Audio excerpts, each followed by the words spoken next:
What is going on, everybody? I am back today to do something I've actually already done one time on this channel about 2.5, almost 3 years ago, I feel like, that I ranked every Disney Pixar film. And since that time period, there have been several Disney Pixar movies that have been released. And just this weekend, the movie Inside Out 2 has been released. And I still have not seen that movie, but I figured I would re-rank the Pixar movies that I've seen because I've gone back through. If you haven't seen, this past year, I've gone back and revisited several Pixar movies for the first time in a few years. And so I thought it would be cool to add in a lot of the new Pixar movies that have been released that I hadn't had in that old list, and kind of flip the script on some that I've rewatched recently, and just provide a cumulative list from my least favorite to my favorite. And as I said in that ranked list, I have never seen Cars 2 and Cars 3, and I probably never will. I don't have any inkling to watch them. I've seen bits and pieces, and I just don't care enough about that franchise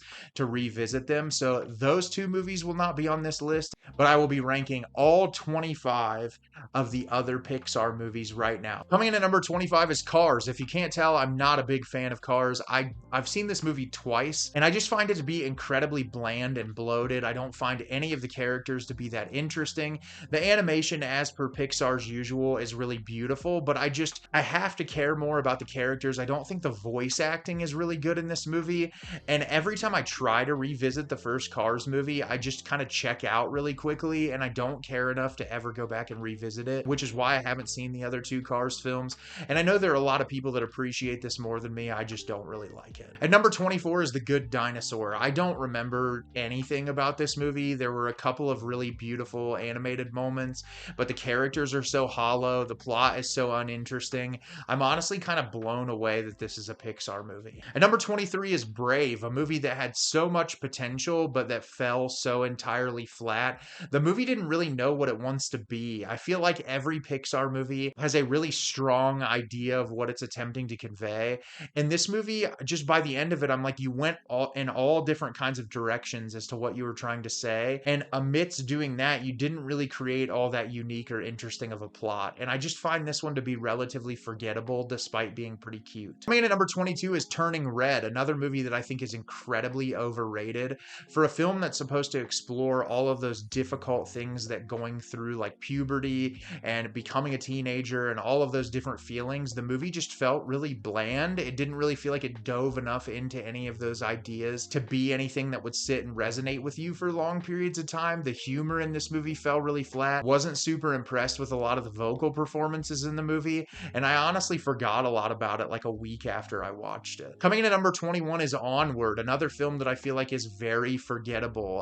The animation in this movie feels more recycled than in any of Pixar's work. I liked where they were going with the story about the father. I thought that it was going to be really touching and beautiful and emotional, but the two lead characters in this are so uninteresting that it makes it difficult to sit and care for the entire runtime of the movie. A lot of forgettable moments, just really nothing special. Coming in at number 20 is Monsters University, a movie that I was super hyped up to watch, but it honestly just fell short for me. I feel like, they really stuck to, hey, Mike and Sully are characters everyone loves, let's make a movie centered around them, but the plot just wasn't enough to really hold my attention for the entire runtime. There are some cute and charming moments for sure, but it's definitely weaker than the rest of the films in Pixar's catalog. Number 19 is Inside Out. I know Inside Out 2 was released this weekend. This is a movie that definitely doesn't work as well for me as other people. I think the idea of exploring the wide array of emotions is fantastic, and I think it's really important for kids, but I just find this movie to be relatively uninteresting. I don't really like all the characters all that much. The voice acting is totally fine.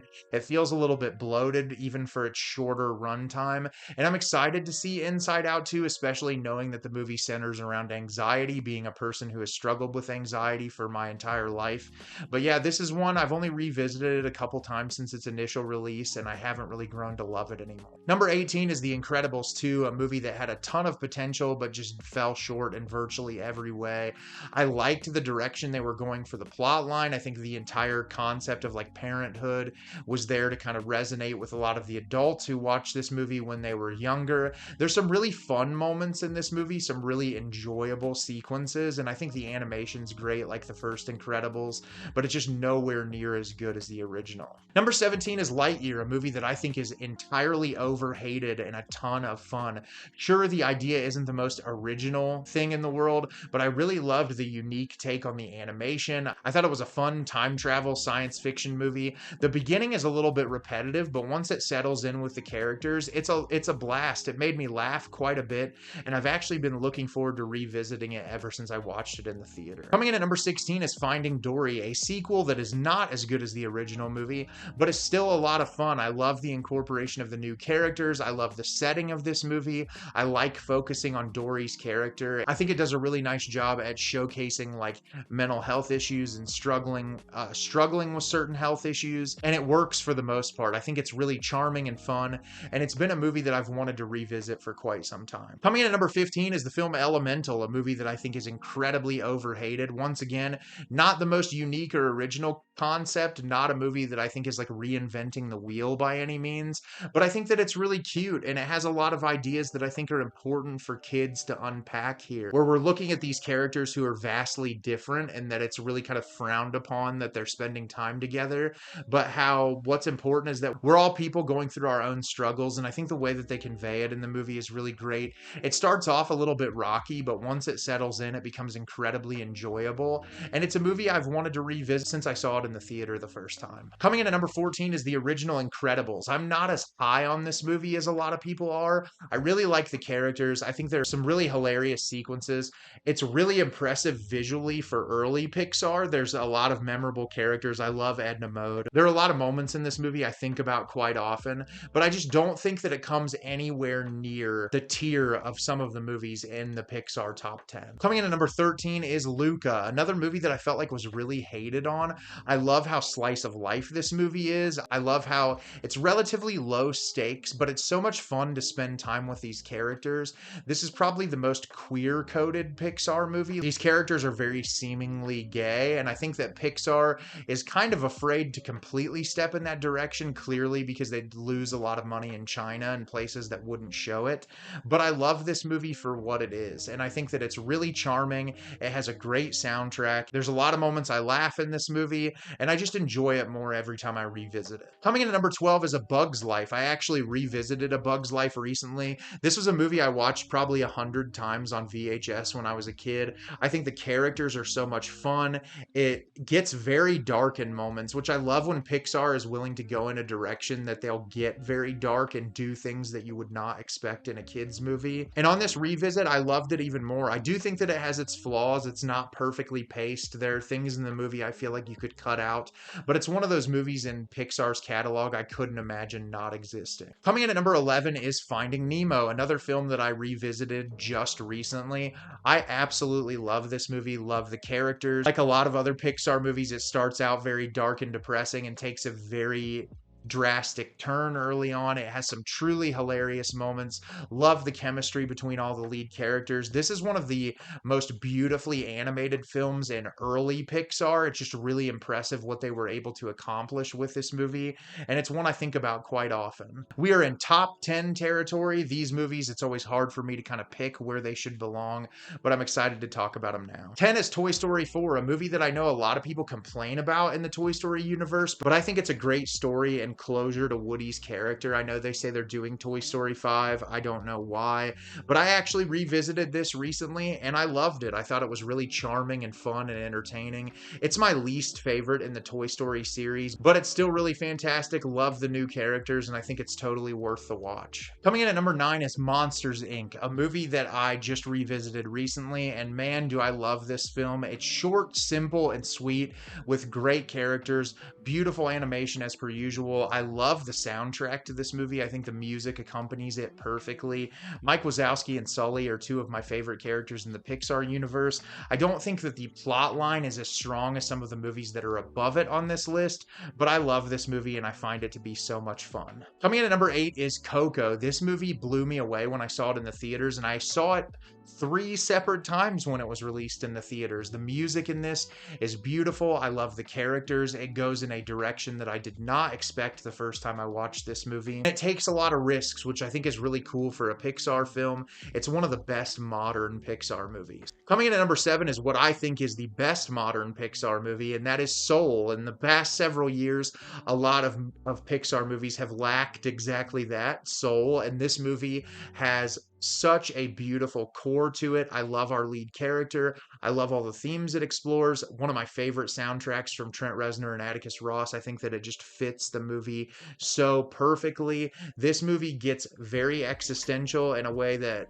might not work for kids, but definitely works for adults. There's enough charming moments for kids throughout this movie that I think make it a really easy watch. And it's just a beautiful film that I find myself thinking about quite often. Coming in at number 6 is the original Toy Story. Kind of crazy to me that this movie still holds up despite the animation not being pitch perfect comparatively to when the film was released. But I absolutely adore this movie, and every time I revisit it, I love it more. It's such a pivotal part of my childhood, and it always will be a film in my rotation for years to come. Coming in at number 5 is Toy Story 3, a film that fell lower on this list beforehand, but after rewatching it this time around, I absolutely adore this movie. It is heartbreaking. It is so well animated. This is some of the most impressive animation in Pixar's recent years. Just how much they've cleaned up these characters and made them just look so amazing in Toy Story 3 really impressed me a lot. Obviously, Toy Story 4 cleaned it up even more, but Toy Story 3 really impressed me.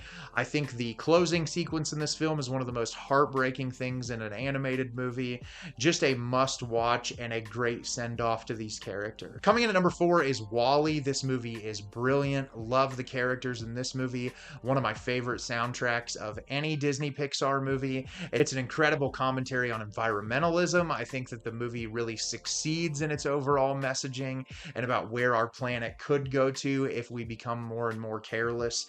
Just a really fantastic film in Pixar's catalog. Number 3 is Toy Story 2, my favorite film in the Toy Story franchise, and will probably be my favorite film in the Toy Story franchise until the end of time. I love where it takes the characters. It is charming, it's funny, it's sweet, it's depressing. It explores all of these different themes that I feel like work for adults and children alike, and it's just a movie that I love with my whole heart. So the top 2 movies can switch on any given day. These movies are brilliant in my opinion. I love them both, and I've seen them both about 100 times. But coming in at number 2 is Ratatouille. I love to cook. I went to school because of how much I love to cook, and this movie just made me grow to love cooking and my passion for food even more, surprisingly. When I saw this the first time in theaters, I did not expect a whole lot out of it, and as soon as I left the theater, I just wanted to watch it again. I think all the characters in this movie are so charming and likable. I think Remy is such an easy character to relate to, just his curiosity and his inability to understand why he has to be this thing. Everyone sets these expectations on him, and he doesn't feel like he should have to just be bucketed to this one thing. And I love that about this movie. And it's a film that I've revisited, like I said, 100 times since its initial release, and a movie I'll probably visit 100 more times in the future. And then number 1 is Up. This is a movie that to me is indisputably the best film Pixar has ever made. There are some people that say this thing slows down in the middle act, and I totally disagree. I think the characters are so likable and fun and easy to watch that I am completely immersed for the entire runtime of this film. The opening sequence is not only one of the best in animated film history, but just one of the best sequences in all of film history. My favorite soundtrack to any Disney movie. I play the theme to Up over and over and over again because of just how beautiful that it is. And I saw this movie in the theater with my grandmother right after my grandfather passed away, and it was just an experience that I'll never forget for the rest of my life, just watching her and her reaction to this film.